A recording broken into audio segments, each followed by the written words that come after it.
If you got children that are racing or go-kart racing, then this is a story you may want to watch because it could depend on your safety, your child's safety, and probably your own safety if you're not careful.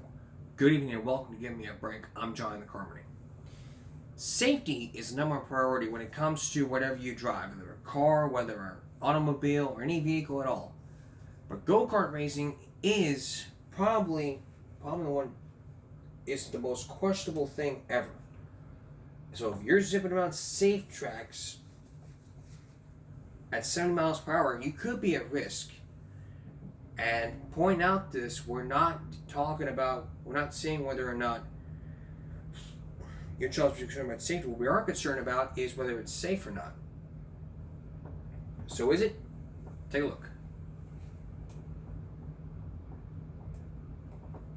They're the fastest kids on four wheels, zipping around tracks at over 70 miles an hour. The competition is intense, dangerous, and expensive. Some souped-up carts can cost over $5,000. It's a very wealthy person's sport, and unfortunately, we're not wealthy. But the payoff can be huge. There are possibilities to get yourself noticed, to get yourself a sponsorship deal. Win enough races and you can get recruited all the way to the top. The US Grand Prix is Formula One, just like Max Verstappen did, the young superstar who first broke through at the age of 17 after years of go-kart racing. But like the serious crashes and collisions in Formula One, these kiddie races can be dangerous. Oh no, it's a cop! Goodness me! This 7-year-old tragically died in a junior drag racing event in Orlando when she lost control of her dragster. She makes contact with our EMT, so up at the wall. I need to get her out of here. Just weeks before, our cameras were on a different Orlando track following this 8-year-old who is the top youth go-kart racer in America. I don't get scared going 75 miles per hour because on a small track so it doesn't feel as fast. Zane Burgess does a drag race, but he does put pedal to the metal, even though he still needs help tying his shoes. He wants to be a Formula One driver. He got started after recruiters saw this viral video of him drifting in a toy car. Somebody saw it and then they picked me up and then I started driving. His parents, Kevin and Shawnee, fully support him, but say they frequently fret about the dangers. Whoa! The dangers are just as dangerous at this level as it is in Formula One or Indy. You know, these are kids. They don't have any roll cages, no seat harnesses, and they're doing 70 miles per hour. Zane's mechanic, yes, he has his own mechanic, checks his engine and tires. Then it's off to the practice round. But oh no! Zane gets in a collision right out of the gate. Yeah, I looked behind me and then I crashed in the pit. Zane's dad helps him ice his aching arm. He still has a little bit of soreness in the wrist. If we're not rushing and head on fire, Zane doesn't do well. But he shrugs off the injury, suits up again, and shares a moment with his dad. Given the knowledge, the techniques, the speed to be fast, but what we pray for more than anything else is to keep him safe, keep all his friends safe on the track. Then Zane gets back on the track. He zips around and manages to later finish a race in first place. I did really good. Zane's victory qualified him to represent the U.S. in worldwide races later this year. If I were to think about the dangers of this sport, I would pull him out. This was my first choice, but this is what he loves and this is what he's good at. And Zane's dad says he couldn't be prouder of his little racer. Proud of Zane is an understatement. We're very proud. A statement from Youth Racers of America reads, quote, with proper safety gear, the sport is incredibly safe. And when injuries do rarely occur, it's because of freak accidents or incorrect safety protocols. And people should learn all about safety when it comes to riding vehicles. So if your child wants to sit there and say, I want to be a race car driver, safety comes first. Or you want to drive a car, safety comes first. Education comes first. You gotta learn. You can't just go right away saying, willy-nilly say, I want to drive right away. You've got to learn.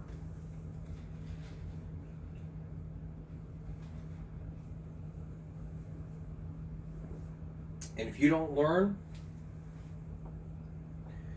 you don't drive.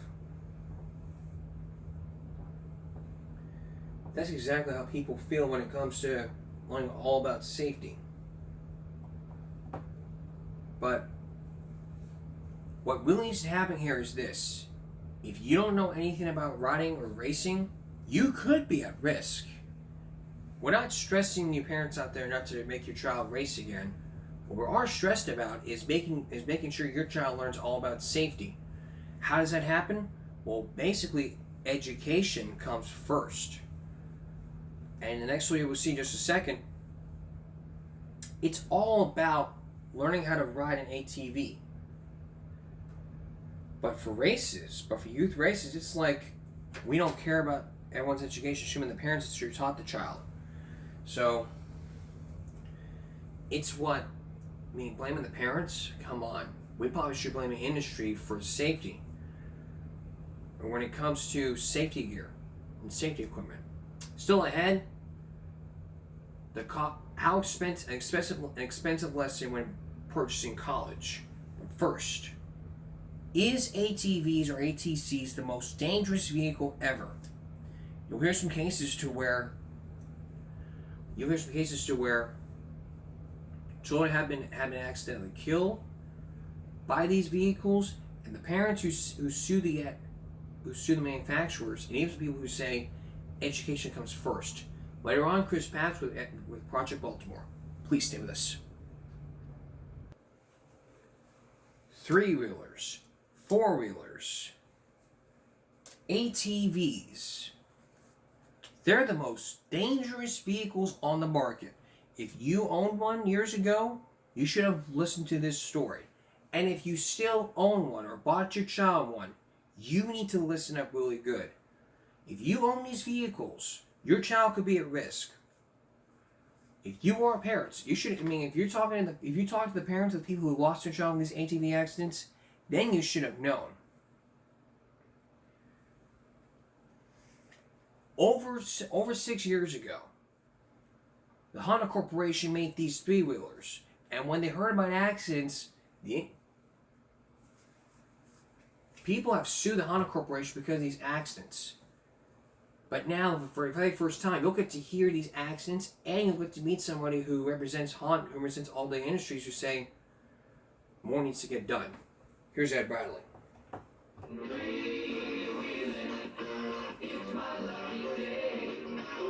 These early ATV commercials made them look like safe family fun, thrills and chills for good measure. In this commercial, children fly through the air on machines that can go 40 miles an hour. In this one, a man becomes a better father to his son by getting him an ATV. Since we started riding, I realized something. Kelly doesn't know much about the generation yet. And neither do I. That's what hooked Fred Cooperstein, chance to get even closer to his two sons, who were 9 and 11 years old. I was fooled, and I think intentionally so, by Honda. The ATC was sold as a family toy. What they ought to do is require them to put a big sticker right down on the gas tank where you can't miss it, with a big skull and crossbones in black. It's very vivid. That says, "This machine may kill your son." Cooperstein taught his sons how to ride the ATV, and he taught safety, insisting they wear helmets for protection and that they ride at a slow speed. It wasn't enough for his son David. He wasn't drinking. He wasn't going fast. He was probably within 300 yards of where I was standing when it happened. And that machine turned upside down and pounded him on his head. It did it. Cooperstein put David in his pickup truck and rushed him to the hospital. We got there in about 10 minutes. We brought him in the emergency room. And an hour later, they came out and told us that he was gone. And I don't care what Honda says, that Honda killed him. The type of accident that killed David Cooperstein is all too common. Based on a 1985 survey by the Consumer Product Safety Commission, in that year alone, ATVs flipped over and landed on riders about 22,000 times. Randy Nelson is a motorcycle expert who has testified against ATV makers in court. In terms of dangerous products, how does this compare with other things you've seen? The 3-wheel configuration is by far the most dangerous. Nelson made this slow-motion film on a course he set up to demonstrate just how easily ATVs flip over. To keep one of them upright, the rider must carefully shift his weight to compensate for sudden lurches by the machine. But watch what happens when Nelson, traveling at 18 miles an hour, hits two small mounds on a level track. The bumps throw him off balance. There's no mechanical suspension to absorb the jolt, and he can't shift his weight enough to prevent this 300-pound ATV from flipping over on his back. This won't happen every time, but it can happen at any time. Honda, which sells about 70% of all ATVs, refused to be interviewed. They suggested we speak with Alan Isley, who represents the entire ATV industry. Well, what I'm saying is, in the 17 years that this product has been in use in this country, that 99% of the people who are using this product are not being involved in injuries. In this country, we've got every year 350 to 400 million people who fly in airplanes. What do you think the reaction would be if 1% of those were injured or killed? The reaction would be to ask either the industry or the government or the users of that product to induce a safety program to improve that record, and that's exactly what we're doing. If you had 1% every year in airplane accidents, they'd close these airports. That's what they do. They ground these planes until they found out what was wrong with them.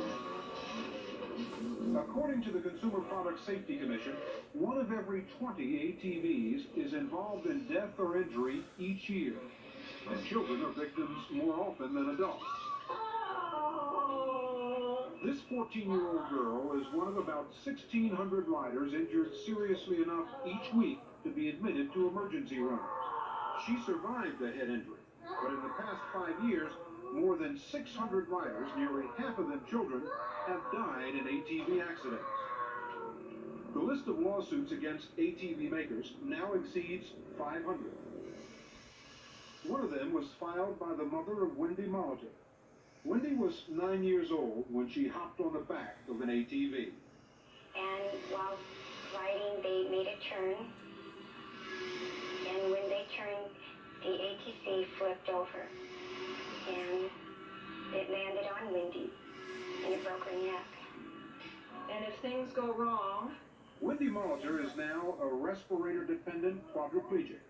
In order to avoid a jury trial in her case, Honda agreed to pay $5.7 million. Craig McClellan is Wendy's attorney. I think that the Honda manufacturer, in our case, was very concerned about having a jury tell it that it's responsible for the lifeless, crippled bodies of the children that are strewn across the off-road areas of this country. The ATV industry has always insisted the machines are perfectly safe. It is the riders, the industry says, who too often are not. In fact, many riders do misuse ATVs. There are those who drink. This is safety at its best. Riders who drive beyond their ability, and riders who carry passengers. This man's wife, by the way, is pregnant. But 2 years ago, the Consumer Product Safety Commission began a study to determine if most accidents were caused by driver misuse or by the machine itself. Ann Graham was appointed to that commission by President Reagan. We found that under normal circumstances, these machines tip over. It's a case of normal and foreseeable use, not misuse. Not misuse. Not misuse. Well, it's safe to say that what you're saying is that the machine itself is not stable. It has particularly with the three-wheelers, they have a high tendency to tip over. When they tip over, they can easily tip over on the rider. We asked Alan Isley of the ATV industry about that study made by the Consumer Product Safety Commission. The injury information they have gathered in the last 2 years has shown that there is a large degree of misuse of the product, of use with alcohol, of use by children on adult machines, of use use on public roads, or use with passengers. Do you think in most of these cases, the injuries are the result of misuse by the person riding the machine? That has been the majority of evidence that has been gained in a 2-year study by the CPSC. I don't know how they come to that conclusion. It simply isn't the case. The data you have does not support that conclusion? No, it doesn't. Experts say the most dangerous thing about the three-wheel ATV is turning it. It's not enough just to turn the handlebars.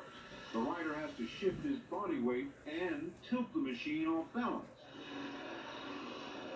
It's a risky maneuver, especially on bumpy, uncertain terrain. And even at slow speeds, many grown-ups and children never master it.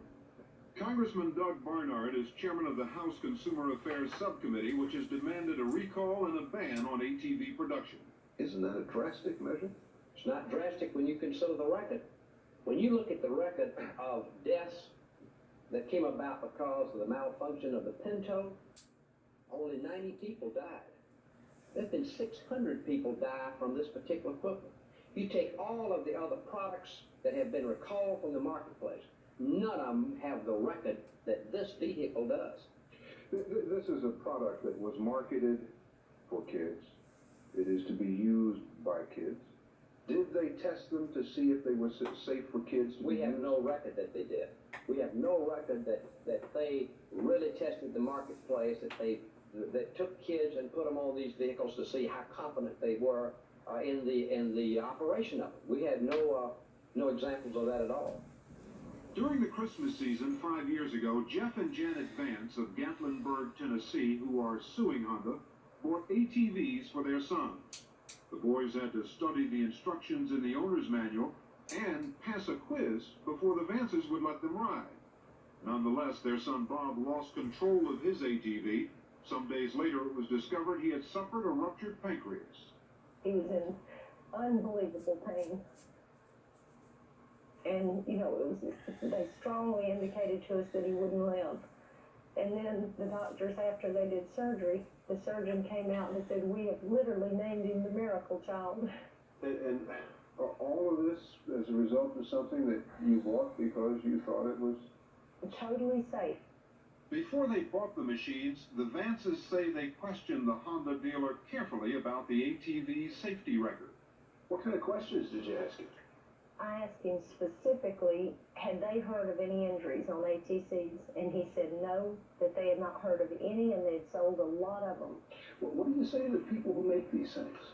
To me, the minute that they knew they were unsafe, I cannot believe, especially when it involved children, that they didn't pull it off right away and say, we made a mistake.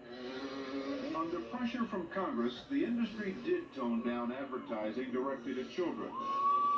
It added a fourth wheel on some models for greater stability and agreed to warn customers that adult-sized ATVs should not be used by anyone under 14, and also to warn against one of the most dangerous of all abuses, riding double. How well is the new warning system really working? We went to a Honda dealer in Yuma, Arizona, near where we've been filming. We hid the camera across the street as motorcycle expert Randy Nelson, wearing a concealed microphone, asked the salesman about an ATV for his 9-year-old twin son. Without hesitation, the salesman recommended an adult-sized ATV for the boys. And right now, at their size, this vehicle is just right. Or if these guys really, you think they're really going to get good at it and they really like it, well, maybe it goes to 200. Oh, I see. Still a four-stroke. What's the biggest, the one that you think that they'd be okay on? 250? Yeah. I see. Okay. I like it. Then Nelson asked the salesman if the boys could ride double, contrary to the warning label. I see this says no passengers. Can these guys ride together or no? It's okay. They all say that. Now, big guys like this, now, big enough to carry you in it. Okay. Yeah, they're almost 10, so But they're recommended for one, for safety purposes. Okay. But you can ride two. Okay. We showed the footage to Congressman Barnard. That's the most irresponsible example of advertising, of selling, I've ever seen. And it violates every assurance that the manufacturers and makers made to us as far as emphasizing the safety. They have done nothing to stymie the sale of those vehicles to people who are not competent to operate them. Let me tell you what a dealer said to a potential customer who asked, can these two kids ride double? Yes. Is that okay? No, in fact, that seems to be terribly irresponsible on the part of the dealer. I see this as no passengers. This parent says, can these two boys ride together? Yeah, it's okay, don't worry about it. Can these 9-year-olds ride at 250? Yeah, it's okay, don't worry about it. That's your dealer. What's his responsibility? That dealer was not fulfilling his responsibility. He was not using the materials we had provided. He was not using good common sense. And why does the dealer tell him that? I don't know why dealers tell him that. That seems terribly irresponsible to me. Then that says you've got some irresponsible dealers. In my experience, every time the manufacturer finds a measure of irresponsibility taking place at the dealerships, they will take remedial action. Are you aware of any cases where the manufacturer has pulled the franchise from the dealer? I wouldn't normally be aware of that, but there may be such cases. I do know the manufacturers have put forth a very strong position on this to their dealers, but I'm not aware of the enforcement practices of the manufacturers. You're not aware of even a single case where a dealer had his franchise pulled because he ignored the instructions of the manufacturer? I'm not personally aware of any. Do you think one exists? I don't know. This industry, for the most part, has not demonstrated any interest in regulating themselves on a voluntary basis. I feel the industry hasn't been honest with the American public. They've gone out to promote and sell these ATVs and not adequately warn the consumer of the problem. The industry disputes that. 2 years ago, it set up training programs to teach new riders how to use ATVs. Remember, the industry says the problem is with the rider, not the machine. Their training program has reached approximately 5,000 of the ATV riders. There are over 5 million riders in this country, and the number's growing. That's less than 0.1%, and that's a figure that I would not look to with any pride. If it's so important to have a safety course, why don't you require anyone who's buying an ATC, take this course. This is for your good. Take this course right here before you buy it. I think that's the most responsible approach we can take, and the industry is looking into that at this time. You know, maybe that have saved one life. Yes, and we Is that important enough? It is important to us. Then why don't you do it? As I say, is under consideration at this time. See, you seem to look for one simple solution to a very complex problem that is encompassing thousands of people in many different environments. We have to have a multiple approach to this. We have to have state laws. We have to have education available in many, many forms. Written, audiovisual, personal training. We're addressing every one of those factors. And I'm looking at one that you can address today. The manufacturers can say today, we are concerned enough about this problem that we are going to take it upon ourselves to say that before you walk out of our showroom with this machine, you're going to take a lesson. You're going to take this course, or we won't sell it to you because we care that much about your life.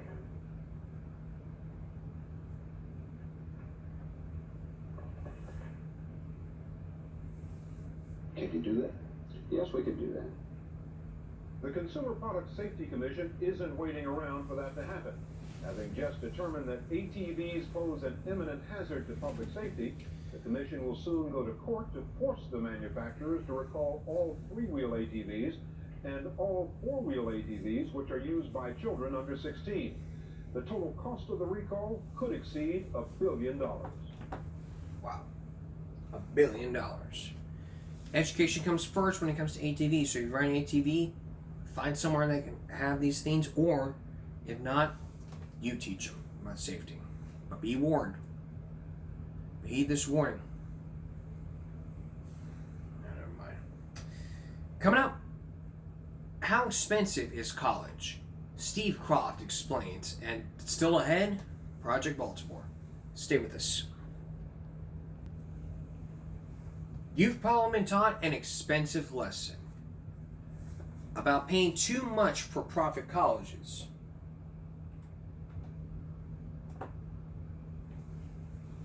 It's probably about how predatory for private colleges take advantage of students that seek an education. So, colleges take advantage of the students just for money and not realizing about the cost of education.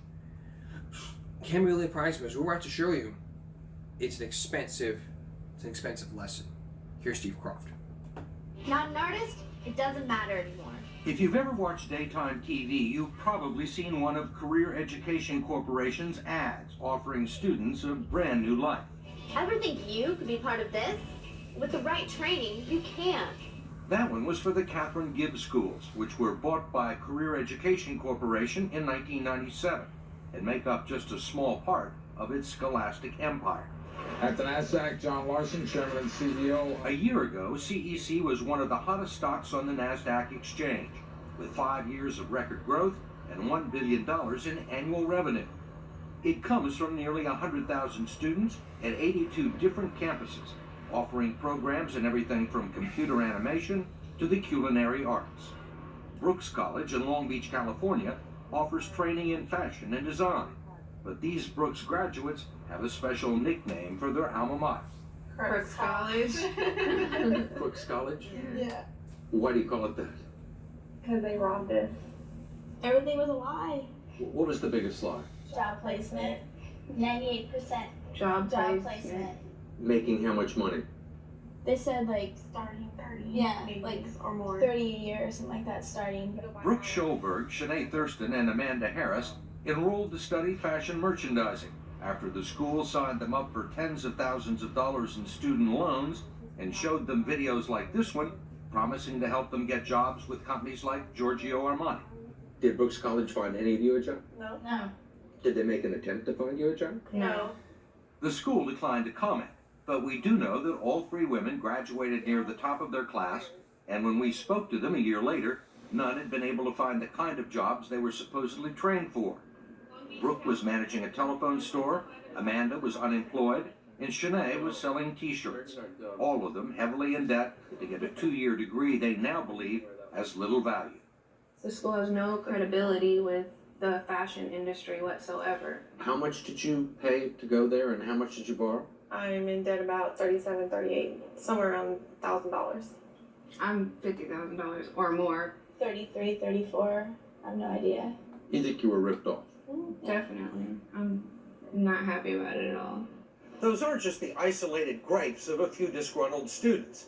They're part of a chorus of complaints under investigation by the Justice Department, the Securities and Exchange Commission, and laid out in a number of lawsuits against CEC by former students, investors, and employees. The lawsuits and the ongoing investigations were cited by CEC as the reason for declining our request for an on-camera interview.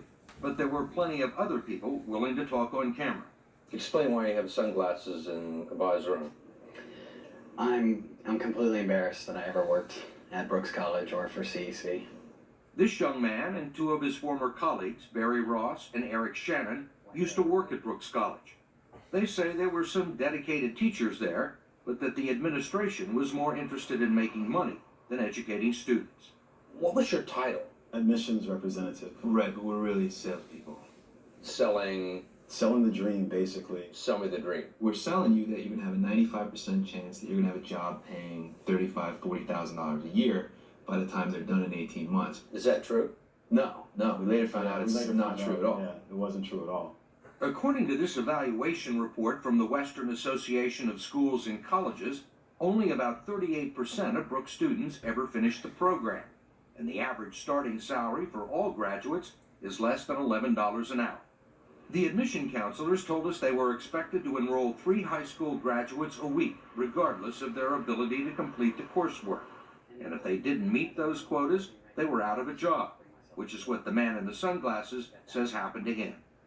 They all say that pressure produced some very aggressive sales tactics. So in that way, the job was a lot of a used car lot, because if I couldn't close you, my boss would come in, try to close it. If my boss couldn't close it, his boss would come in.